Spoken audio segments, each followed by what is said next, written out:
Good afternoon.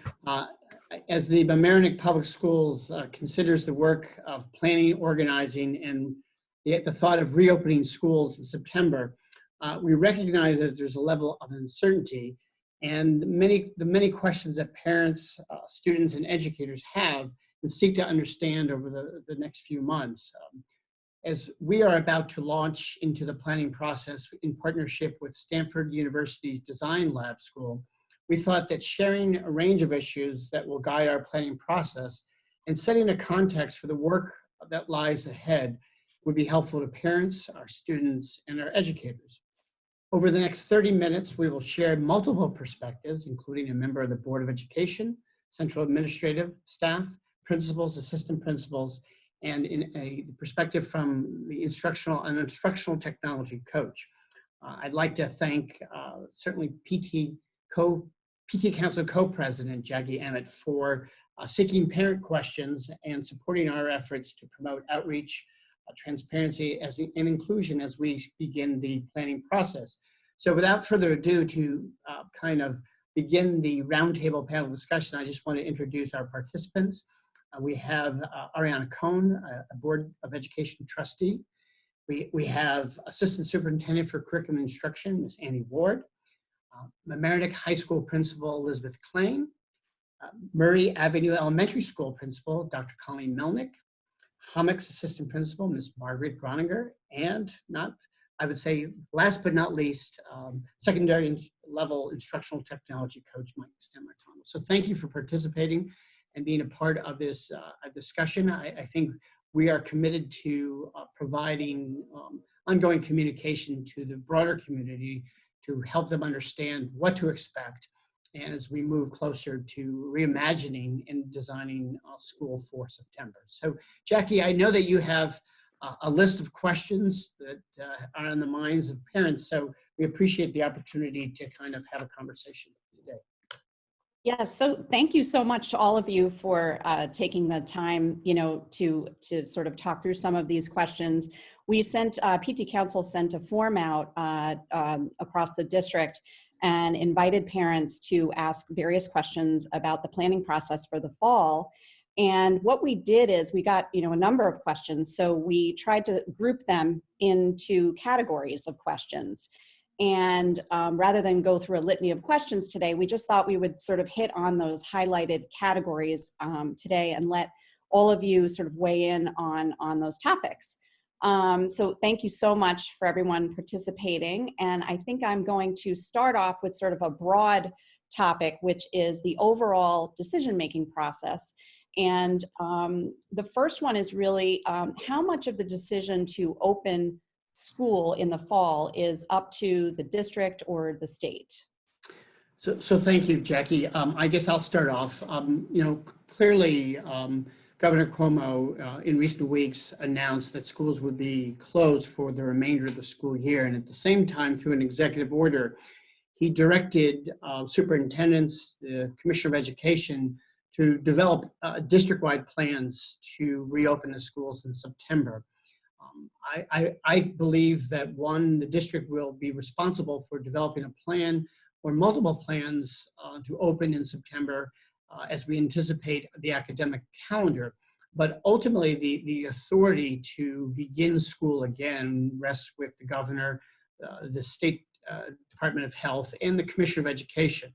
I think we recognize that there are a number of factors that in many respects would impact my authority or the board's authority to begin the school, clearly the public health situation. And so I would say it's really a combination of decision-making, one from the governor's perspective in his authority, the Commissioner of Education, and the local Board of Ed and superintendent's authority to move forward. And that is the level of uncertainty that we're all facing, recognizing who is going to make the ultimate decision. I think clearly the governor has provided the leadership and through executive order dictated the terms of how and when we'll open as part of a state reopening plan, knowing that education is the last of the phases of opening. So while in a normal set of circumstances, the superintendent, the board has the authority, in this particular case, we share that authority with elected officials and the Commissioner of Education. Right, which makes sense because this is really more of a public health issue versus just a school district issue. So along those lines, another question that came up was if you could explain, and some different people could explain, the Stanford Design Lab process and for examining the various options that might, happen in the fall. So if I can just begin, we recognized through the executive order that we were going to have to develop a plan for the reopening of schools and formally submit that plan to State Department of Education.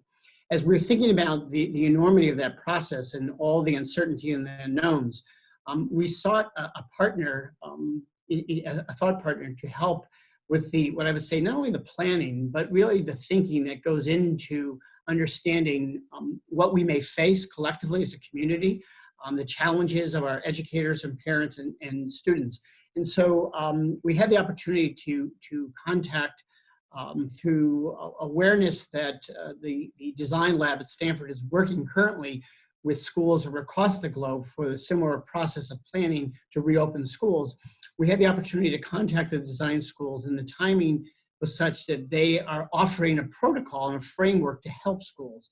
And knowing that we want to be as efficient and creative with our time and energy, given the timeline for putting things in order, I suggested to the Board of Education that we partner with the Design Lab school and work through their framework and protocol so that we could certainly have critical friends in this process, but also open up this process to our community stakeholders, parents, educators, administrators, students, because we felt it was important to kind of engage the community of stakeholders to help us plan accordingly based on lessons learned, understanding multiple perspectives and so on. So we're intrigued that given the fact that we have to do this virtually, that having a set of resources and tools from Stanford University's Design Lab would actually be more efficient and actually, we hope, helpful to all of us going forward. So some of the things that we expect is to conduct what I would say whole group and small group planning through the use of Stanford's online tools to kind of go through a three-part process of working what I would say at 30,000 feet, of thinking about the future, and then designing based on scenarios. And there are three specific scenarios that we can anticipate or should anticipate. One is reopening our schools with an open campus under what I would say public health restrictions, that limiting the number of students and adults that can be on a campus, how we operate school. And so one scenario that we are going to build prototypes for is this idea of a restricted open campus. The second is planning for what we call a hybrid model, where some students and staff will be allowed on campus, while other students will continue to learn remotely, or some combination. And so that is a second plausible or possible scenario.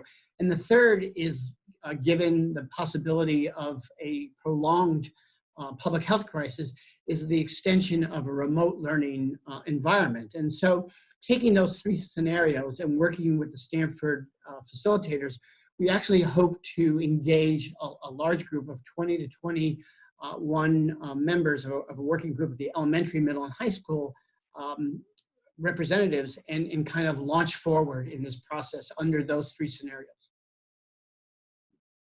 Anybody else like to add?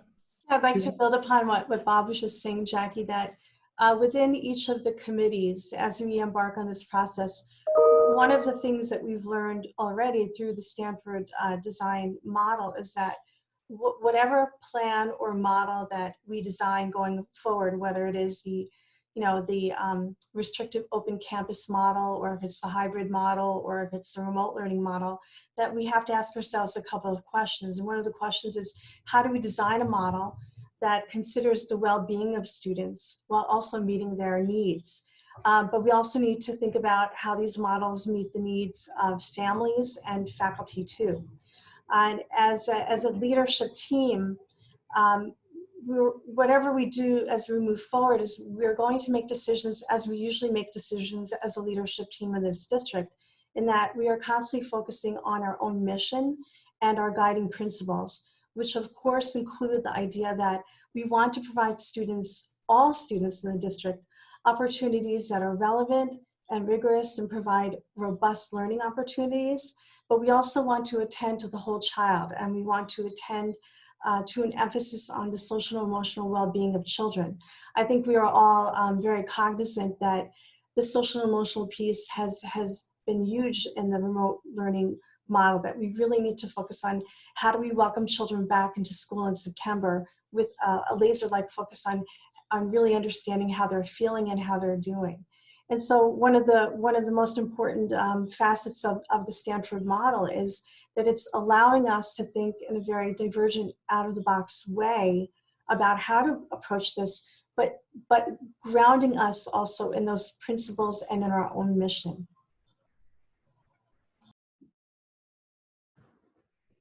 That's great. Thank you so much. And it actually kind of segues pretty nicely into the next category of questions, which was, in general, parents had a lot of questions about the models, the different models for fall 2020-21. And obviously the Stanford design process is the process you're going to be going through to actually come up with the plans. But I guess, one of the things that would be helpful for parents to understand is, what are some of the considerations that you will need to take into account for the fall planning? Just more like, maybe it would be great to hear from some of the building administrators. What are some of those things that you'll need to think about or plan to think about? Okay, so I can take that. I mean, I think one of the things, right, is starting with safety. What does it mean to have a classroom that meets the health guidelines? And so part of what we are already doing is measuring our classrooms to see what would it look like? How many chairs could we fit? How many desks could we fit? And then what does that mean in terms of learning? Because the very things that we have been working on and that we know are really important in this 2020s is that kids come together and collaborate. But actually now we're saying, no, you cannot do that collaboration. So the collaboration, if that's something we value, is going to have to take place in a different venue. It's not going to be sidling up next to the student, right?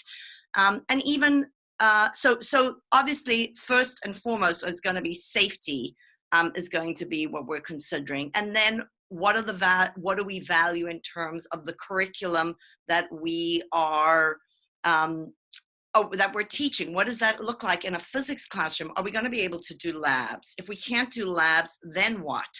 And I think we've seen some very creative and, I would say, successful uses of technology. And I think, we can thank Mike for a lot of that at the high school, because he has assisted teachers. He has exposed teachers to all sorts of new ways to have students connect, ways that I think that even when we're back to, please God, normal, not too distant future, we will still use those resources.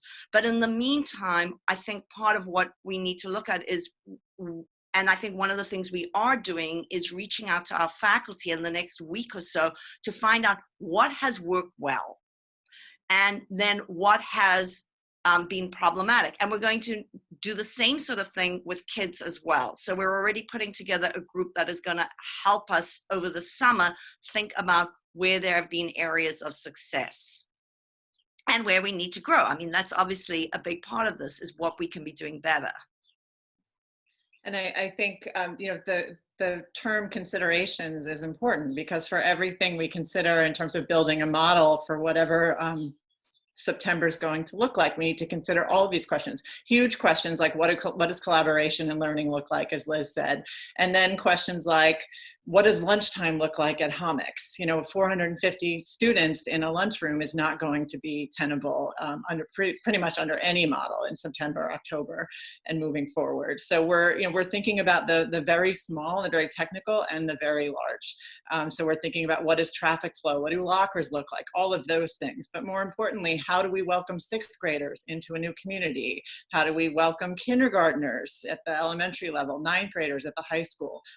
How do we continue continue to build community on those principles that Colleen was talking about, all of those things that we believe as a district. And we know we can do it because we've seen it in the last 11 weeks. I think, this is the perfect time to come together and just pool our resources and what we've learned from each other at every level so that we can move forward. And I think that the design process, one of the things that's so exciting about the upcoming collaboration is that our partnership in these groups and the skillful facilitation that we know we're going to have is going to give us sort of a safe and creative space in which to try to tackle each of these scenarios. We know, only one of which or some combination thereof is actually going to be the reality that we're going to find ourselves in. But to not enable all the uncertainty in the present moment to be paralyzing. In other words, we're empowered to move ahead, as Colleen has said, guided by these core principles, and not let some of the immediate roadblocks and challenges, which are many and obvious, and we've been dealing with them throughout the spring, but to try to engage in that open-minded thinking and really informed by the variety of perspectives. The composition of the teams is really very deliberately as diverse as possible. Bob mentioned the inclusion of students, of parents, of faculty members, administrators at the building level, the central office level, each of us, bringing a unique perspective of what the spring has meant for us, what have been those lessons learned, as Margaret said. We've had lots of pockets of success that we need to really amplify and build on. And we've also had plenty of rough patches where, we've learned certain other things in a more challenging way. So all of that will go into the hopper, so to speak. Jackie, just to try to summarize what my colleagues have just said, is that the considerations, and I appreciate Margaret's pointing out that word is so imperative here, that we're considering the physical aspects of opening schools and the operations of schools, and we're also thinking about that abstract, different channels of abstract of how do we open up schools. And, in addition to all of the points that my colleagues have made about connections, we really do need to consider the connections between teachers and students as well. And to build upon what Liz was just saying, right now, the administrators and the teachers are currently documenting the work that they've been doing over the last 10 weeks or so, that we've asked teachers to really think about, what did you do? What did you notice? What did you observe? What did you hear? What have you learned? And that we're taking all of those observations, we're building upon them to create a real pedagogy of best practices in these different environments. And hopefully working together over the summer, we're going to be able to distinguish with our committees what those best practices are and how we build upon them to move forward. If I can just add, I think it's important, and one of the reasons why we're bringing a diverse group of stakeholders together in the planning process is to really build consensus on what we mean by learning and what essential learning will look forward. The disruption of what I would say is regular school has kind of had this effect of asking all of us to step back and say, what should school look like, feel like, and be? And so I think it's critically important as we go through the planning process to certainly hear multiple perspectives, because in the event that we have a hybrid or remote learning, or even come back with restrictions, there has to be a clear sense of purpose and understanding and commitment to achieve and execute learning as the greater community expects and understands it to be. And I think that's part of this work as well, to come from our values and our mission as a school system, and then apply that and align it in such a way that we're all moving forward together in whatever construct we have relative to the unknown. The certainty has to come from a shared vision of what to expect and what we believe we can accomplish. Great.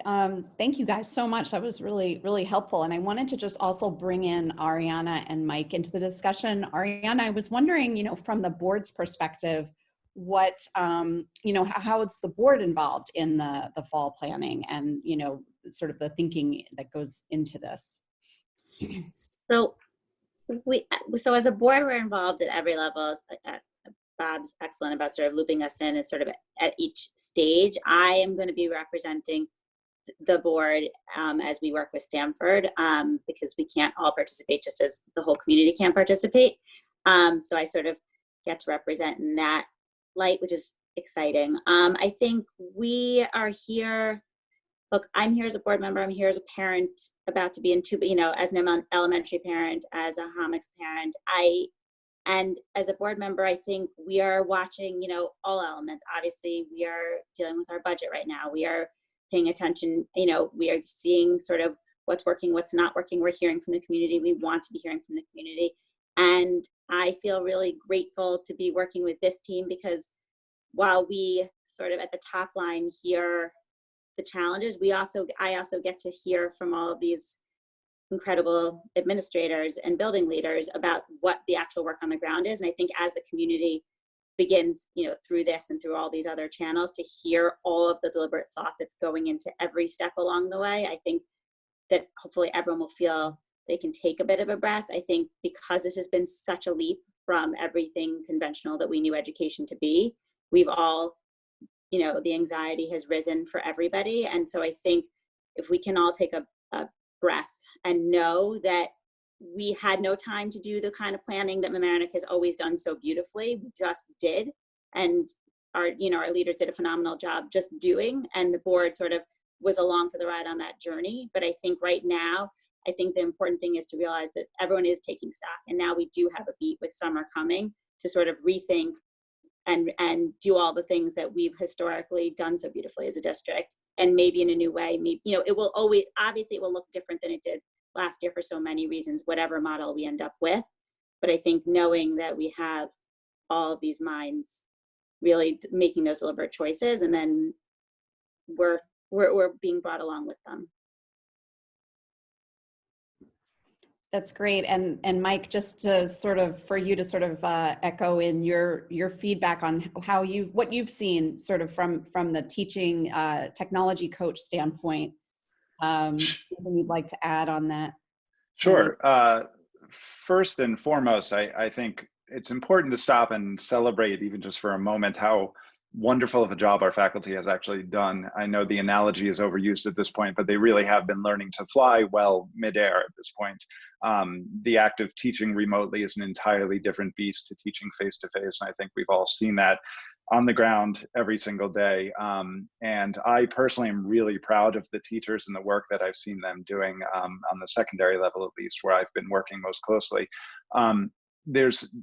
We've put ourselves in a great position because, as Ariana was saying, we typically do a tremendous job of planning and preparation in this district, and we kind of created this infrastructure that allowed us to transition into remote learning fairly seamlessly. Of course, reimagining the instruction, but at least in terms of the communication and the kind of foundation with Google Classroom and tools like that, we've done a really amazing job where we've been. And I think now it's great, as you mentioned, with the summer coming, to be able to hit pause and stop and say, okay, what has worked, what has not worked, how can we make this a more engaging, a more effective instructional environment for students, how can we be more supportive of families, and how can we tackle all of the challenges that are ahead, regardless of what the model we end up with ends up being. So again, I think our faculty has done an incredible job, and I actually very much look forward to the professional learning that we're going to be able to do all together over the summer to prepare for whatever September brings.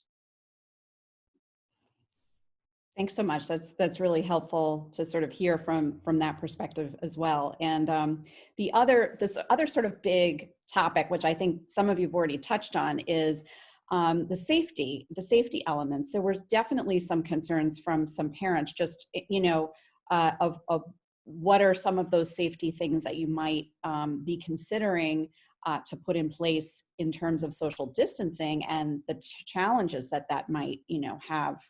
I think, yeah, and I can just say, similar to all businesses and organizations, institutions, there's been a shared understanding of how do we think about every aspect of in our case, the school day, and apply that to the health standards that come from the federal government and come from the State Department of Public Health. In my mind, it speaks to every facet or aspect of the school day, from transportations and busing to transitioning in and out of buildings, to think about the health of our adults and how we monitor and anticipate through a prolonged health crisis, the impact of availability of teachers and staff. Talking about social distancing and just setting up of the physical structures of our schools. So really, it really encompasses every aspect of the life of a school. And from an operations standpoint, that's why having the planning process to involve their director of facilities, our assistant superintendent of business operations, having our district nurse supervisor, it's going to, working with our food service, that it really is going to take a community of stakeholders to kind of think through and scenario plan, and then align those operational kind of guidelines to public health guidelines to make sure that the schools are safe, that we can manage having over 3,300 families, 5,600 students, and over 900 employees in a way that protects each and every person, you know, in a consistent way over time. You know, part of our work is to understand this from a sustainable perspective, to recognize that we're not just planning for a day, for a week, for a month. This is really thinking about the period of time between now and when a vaccine would become available, and to work backwards to say, how do we consider every aspect of school and plan and execute accordingly. So there's nothing that we're not thinking of. The question is getting it to the point where we can operationalize it and then align resources. And that's why I think the budget process is important, because we're not only budgeting for a regular school year, we need to think about resources for one of three scenarios, and that's where this planning process would help. So what are the priorities for remote learning? When it comes to professional development and resources, what is the similar priorities for a regular school and for a hybrid option? Anyone else? That's great. And then another big topic that has popped up a lot, and you all have spoken about many times, is the social and emotional piece. And sort of the question really was, how do you anticipate supporting the wide range of needs children will have potentially when they return in the fall? And people, the needs ranged in terms of both academic as well as the needs of, you know, children being scared to go back to school and other kinds of phobias that might come up, or anxieties. So just, you know, interested in hearing what some of you have heard or what you're thinking about would be really helpful. So. Well, I think as Colleen mentioned earlier, this is very much in the forefront of our thinking. You know, as we talk about the whole child, social emotional wellness alongside academic progress. So I think one of the things that we're actively thinking about now is how we take stock at year's end now of what kinds of experiences and progress and or challenges kids have faced over the course of the spring. We know a lot about that anecdotally, and we teachers, of course, are the eyes and ears with their daily interactions with children and families. So how do we get a sense of that, both at the individual level as well as collectively? What are some themes and trends, as well as, you know, how have individual children been affected? And we know, as I think some of us have said in this panel, that circumstances for children and families in our community have ranged dramatically. We have many, many families that have been directly affected by the virus itself. Many, many families who are essential workers. We have students at the high school who are themselves essential workers. And then we have families and faculty. Everything that's true of families is true of our faculty as well, of course.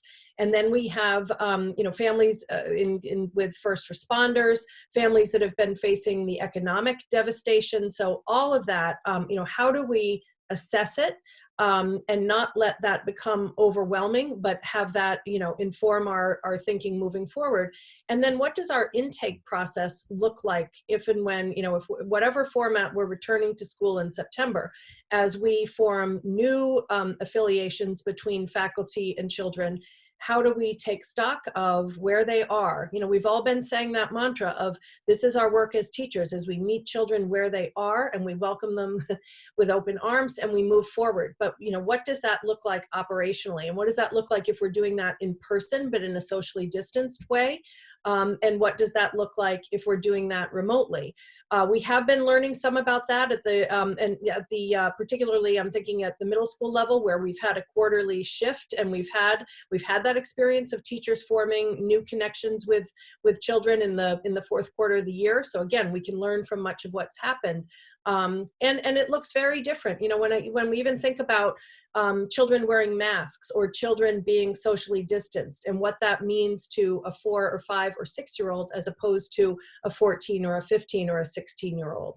When we talk about our kindergartners, children who have not been to preschool or nursery school to the extent that, you know, they would have been in a normal year. So all of these things are, we'll use Margaret's word, you know, the considerations that we are, you know, we're compiling these lists of things that need to be factored in as we go down the road of each of these different scenarios. Does anyone else want to sort of add on the pieces of that, of the social emotional? I can add to that a little bit, Jackie. As Annie was stating, you know, we're contemplating what kind of an intake process would really benefit us. And I can say that one of the action steps that we've already taken at the elementary level is we took a process that was already in existence in each of the buildings, where we each spring would reach out to parents and ask if they had information that they wanted to share with us before we embarked on our placement process. And we formed a committee of the elementary admins and Annie and some other central administrators, and created a brand new parent input form, which is a much more robust form where we asked parents to share their observations of the children in the remote environment. But we asked them to share other information as well about what any positive experiences they had noticed in this last 10-week period, what was negatively impacting their children's ability to learn. And I think the buildings have received hundreds of responses. And so our job now, as this input form closes at the end of the day today, is to really carefully look at the information that the parents have shared so that we can, you know, inform our own placement process, certainly, but really also to look to see what information have our parents shared that we need to be building upon and considering as we're embarking on the design process. Thank you. Thank you so much. I don't know if anyone else wanted to say anything on that topic. But just, you know, just in terms of wrapping up, because I don't want to take up too much time from everybody, and I appreciate you are so busy. And I just wanted to say, you know, thank you to all of you for this incredible amount of work that you and the teachers have done, and also to the parents, because it has been really hard for a lot of us too, you know, switching to this new environment. And so I think, like, you know, the takeaway from me is that everyone is working really hard, and I'm happy to hear about the Stanford design process and the fact that, you know, many stakeholders will get to sort of weigh in on this and all the thinking and the process that you will be going through.